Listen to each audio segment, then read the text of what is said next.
The crew worldwide, from Cali to Twitter, real hardcore fans, boxing ass niggas, consistency cops, police the views, we'll pull up receipts for any debate you choose. Shout outs to Clan Archie for the dope production.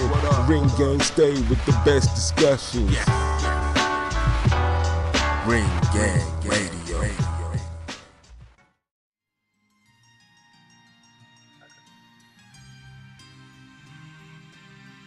Yeah, what's good, yo? Welcome to another episode of Real Talk, where, as always, if shit's real, we talk about it. I'm your host for tonight, Patscorpio, the New England representative, and as always, I got my man with me. I'm gonna let him introduce himself. Yo, what it do is Shutterworth, the GOAT artist, Soul Wars creator, Ring Gang Radio in the building. Yes, sir. Ring in the motherfucking house, as always, man. But before we get into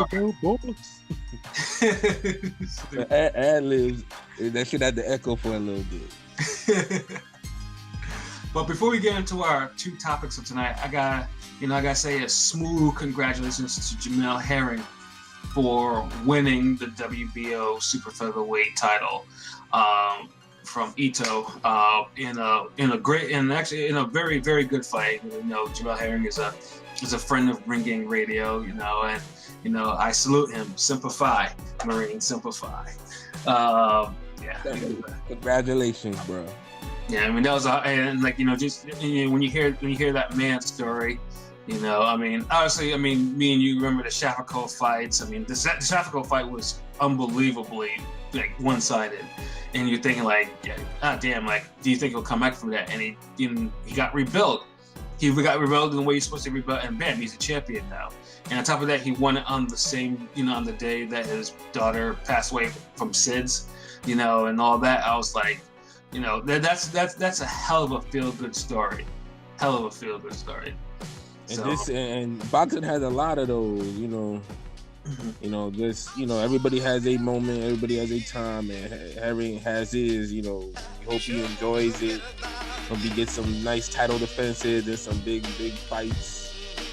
Exactly. Further down the road, that's what it's all about, It just goes back to what J-Rock said about, people writing cats off with these losses, We see a dude take an L and we don't think they could come back.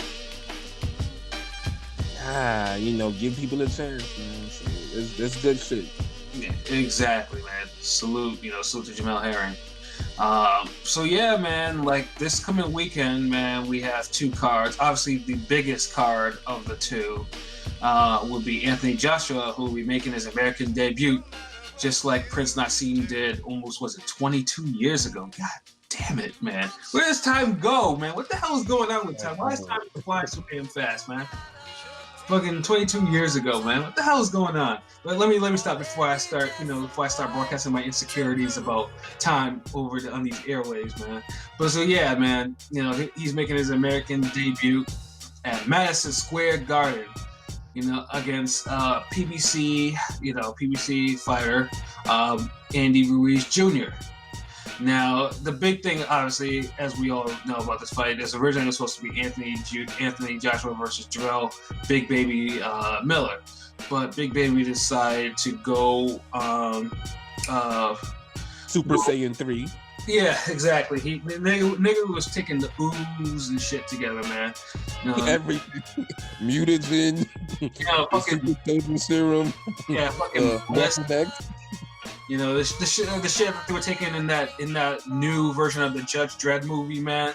Some shit like that, like making this nigga. The shit that Wolverine was on in Logan. Everything.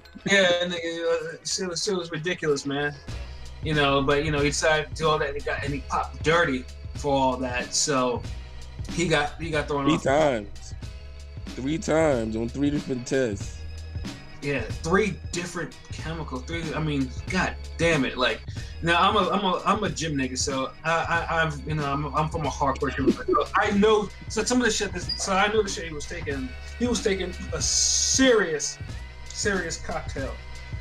That was a serious stack. He was literally gonna come in probably juiced to the eyeballs, or enough.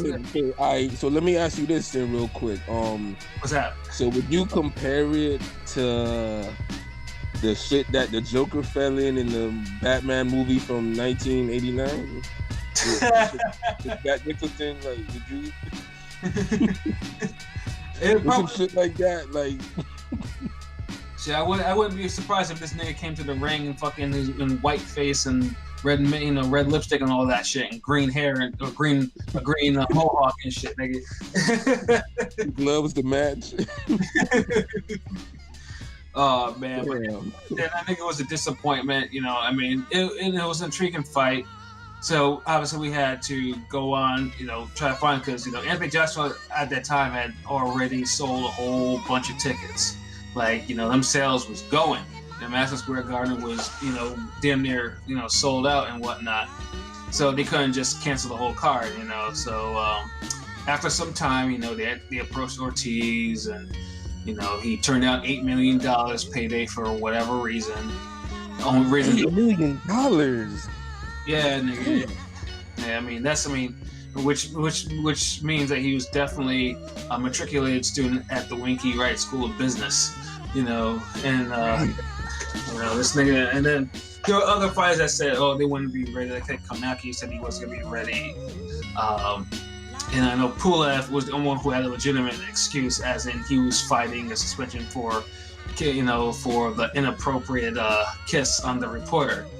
But I won't rehash that one, because that one has a couple of twists in that one. But Pulev at least has a legitimate reason for not taking that fight. I forgot all about that shit.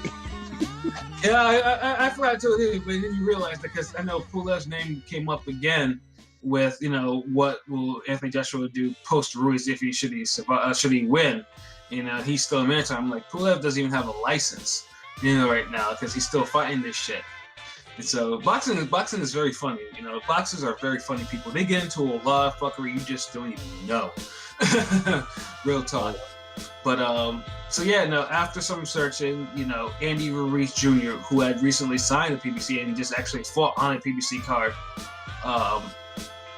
maybe a month or two ago, got the call and signed the contract. How much he's getting paid, I don't know. We will probably know maybe in a couple of days or so. So a lot of things like Andy Ruiz Jr. Now, if you follow boxing hardcore enough and you're familiar with Top Rank, I mean, you've heard of Andy Ruiz Jr. I myself think he's a talented fighter. The only problem with him, and LB's hear me, and a lot of people heard me talk about this plenty of times, is heavyweights that don't come into the ring in condition. Chris Arreola syndrome. Exactly. And Chris, I'm an Arreola fan, bro. Like, but it's the truth, man. It's the truth.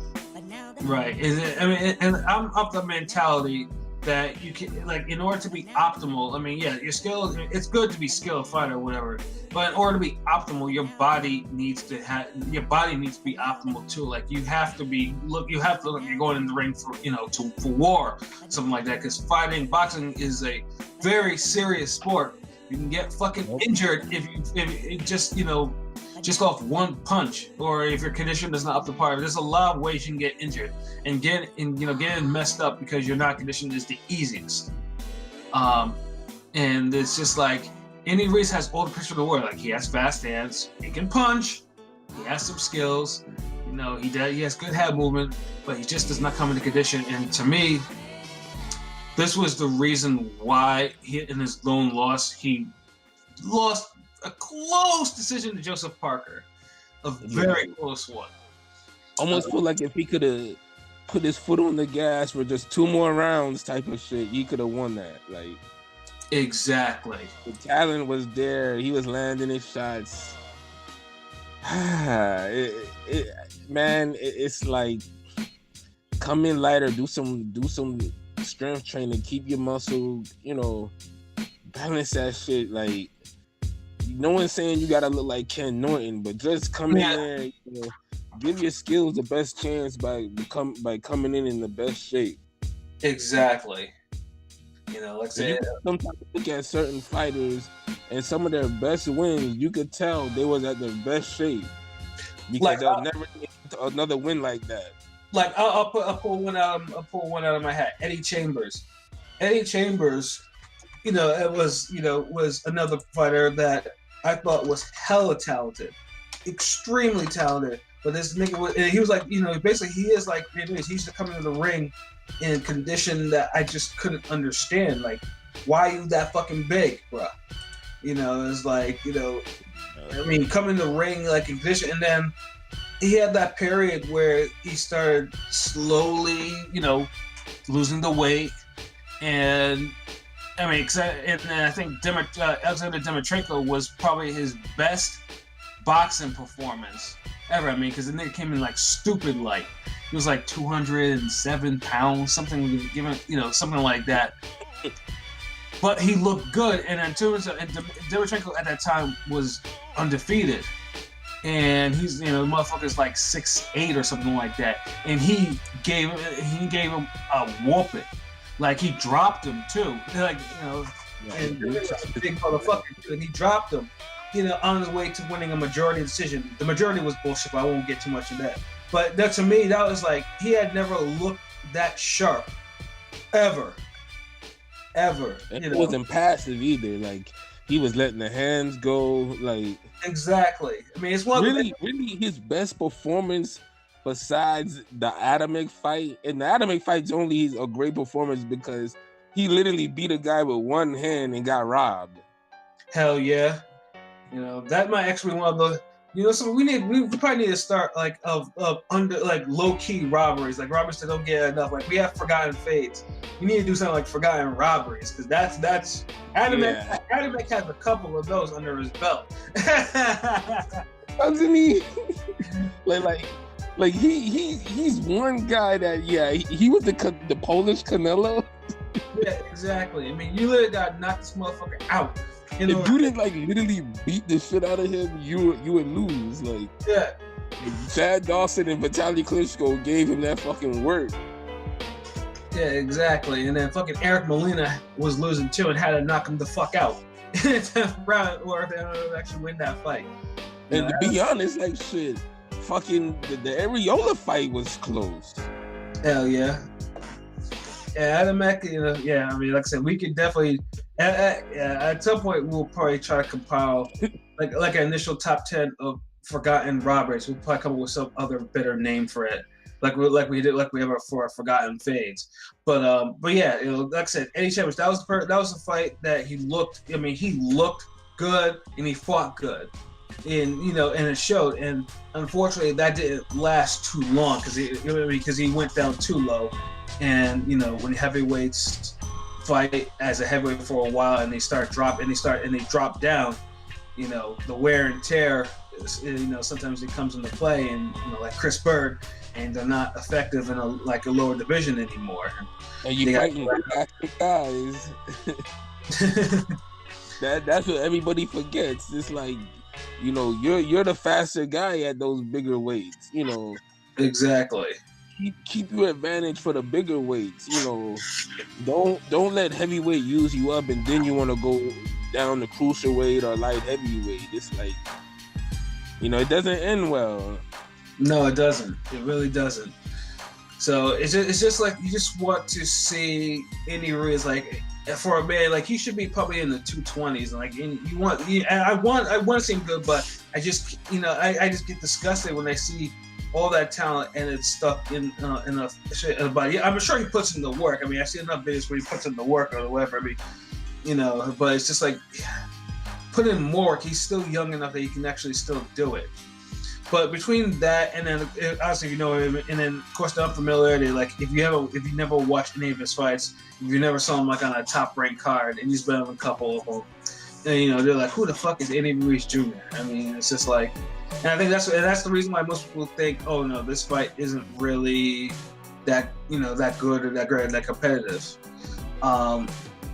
My opinion, like I said, I rate Andy Ruiz highly on his skill, and I do think that he could potentially give Joshua some problems. Now, doesn't mean that I think that Ruiz will win. No, I don't think that. Because as big as Ruiz is, I just feel that Anthony Joshua is bigger. He's also very strong. and in top shape. Yeah, he's a top shape, and he can box too. Like he's not a fucking caveman. Like he can actually set traps. He can actually box. I mean, he can make adjustments. Exactly. Head movement. So that in his last fight.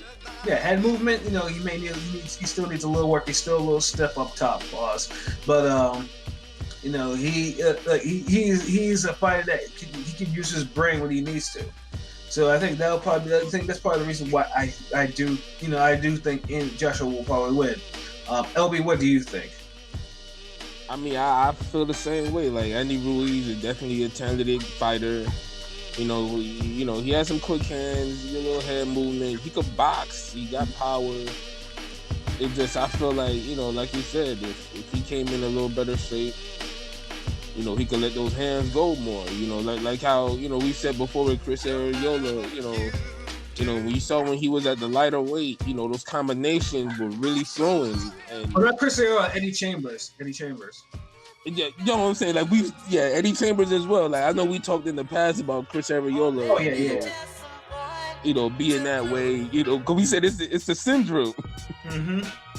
And Eddie Chambers, yeah, he was in the same boat. So you know, but when you see these guys in top shape, you see these guys let off combinations. Their skills come off better. You know, and I don't know if Ruiz has gotten to that, or will get to that level where we could say he's at peak condition. You know, right now with short notice, and you know they had a little decent time for the fight. You know, but I don't think it's been a real long camp like that. You know, he might get to 85%. No, having a recent fight helps. Yeah.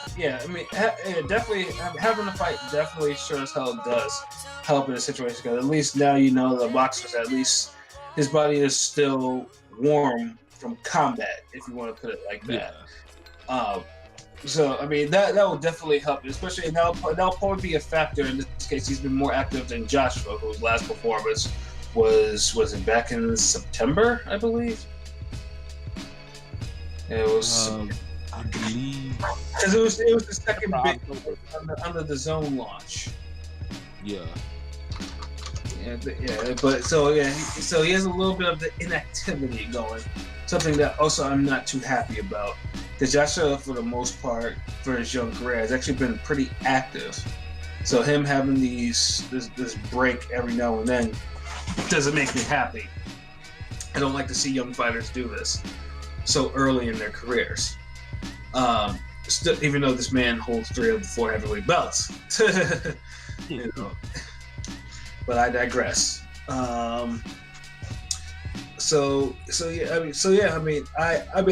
do think it will be competitive, and Ruiz, being Mexican, you know, he will come to fight. I can definitely see him trying to get to it early, obviously he's gonna have to get inside, you know, Anthony Joshua's reach and jab and do some damage, because he's not. Joshua could be hit, man, and Ruiz. He could definitely be hit. Ruiz is capable enough of hitting, you know, Joshua, but is he capable enough of, you know, continuously doing that, or you know, winning the fight? He might get a couple of rounds here or there, or whatnot. He might have a good moment or two, but right. End of the day, I feel like he's gonna lose maybe by the 8th round, or two, you know. Right. I'd be surprised to go the distance. Because at least with Andy Ruiz Jr., I mean, you could say, like, he has not, to my knowledge, he has not been down. He's never been stopped, and he hasn't been down yet as a pro.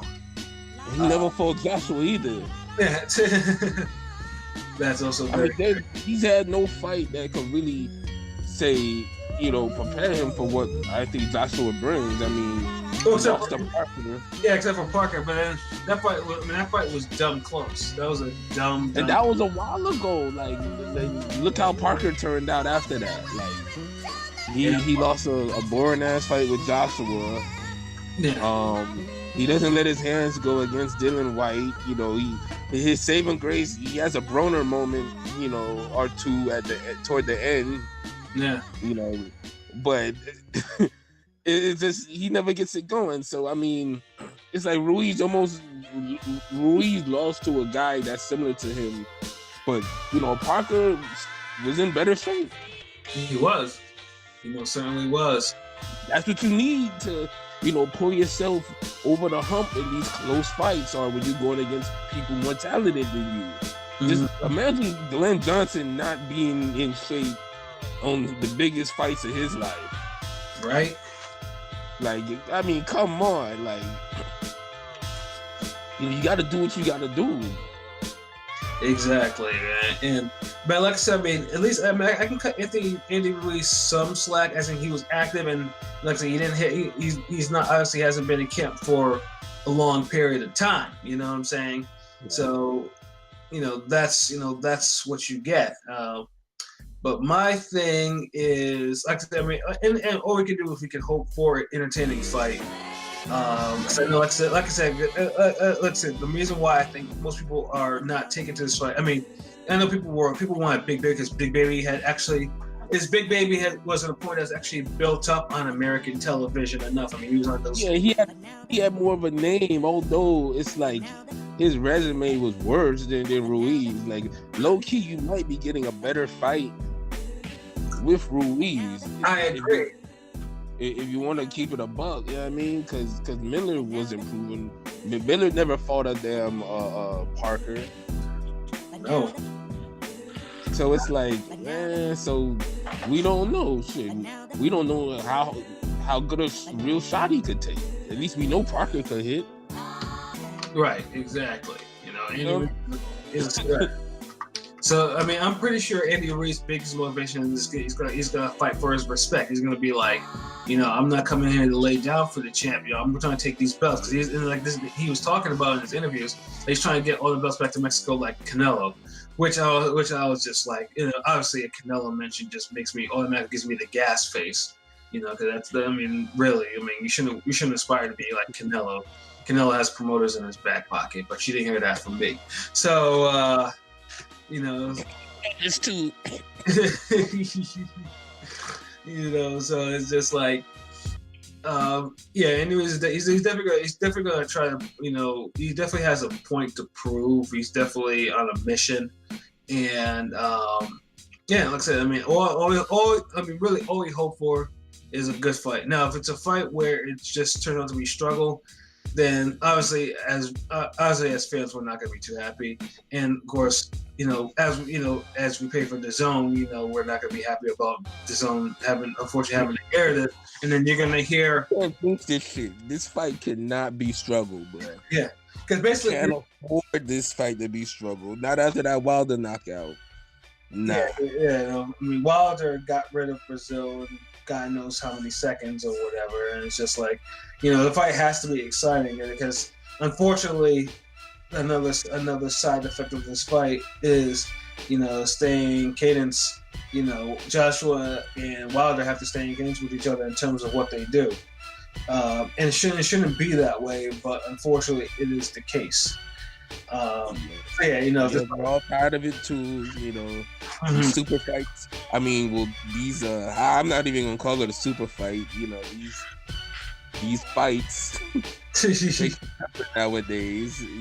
So that's just what's gonna happen. Joshua's gonna have to now say, okay, I'm the second king of the division. Let me go, show you what I can do. And then when this is done, in a week's time, we're gonna have Tyson Fury fighting someone who's even less known than Ruiz, Brazil, all these motherfuckers, and we're gonna be saying the same thing. That Tyson Fury, man, he can't afford to look bad. He gotta look good. This, that, does. So that's the case right now.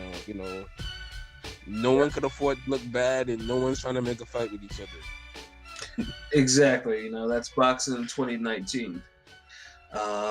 And then just also to briefly touch on the undercard on there. When I say briefly, I mean briefly. I mean, the supporting card is, it's not bad, but it's not really great. I mean, you have on the co-main, you have Callum Smith facing Hassan and Dom, who's actually coming up from 160 to 168 for the belts. You have Katie Taylor versus Delphine Persoon, who is, it's going to be a 10-round fight for unifying all 4 of the women's lightweight titles. You have Chris Algieri versus Tommy Coyle, You have Josh Kelly versus Ray Robinson, which low-key might be an interesting fight because Josh Kelly is a prospect and Ray Robinson, well, unfortunately, he had a dubious draw against Mean Machine, excuse me, on that ESPN card.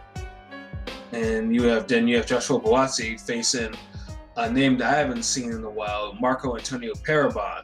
You know, where the hell did that cat come from? Shit. So I mean, as the supporting cast isn't really there. I mean, in the end, you can only hope that it's not bad, but it's not good either. It's like it's somewhere maybe it's less than average with a potential. You know, everybody goes there and do their thing. It could be a good card, right? But you know, don't hold your breath, like you know, right? And I'm hoping that it's a good card because I'm gonna be saying like, if not, I'm gonna be sitting in my living room just PO'd if it's a majority struggle. So, but hey, you know that's the card. You know, coming to America, Anthony Joshua versus Andy Ruiz Jr.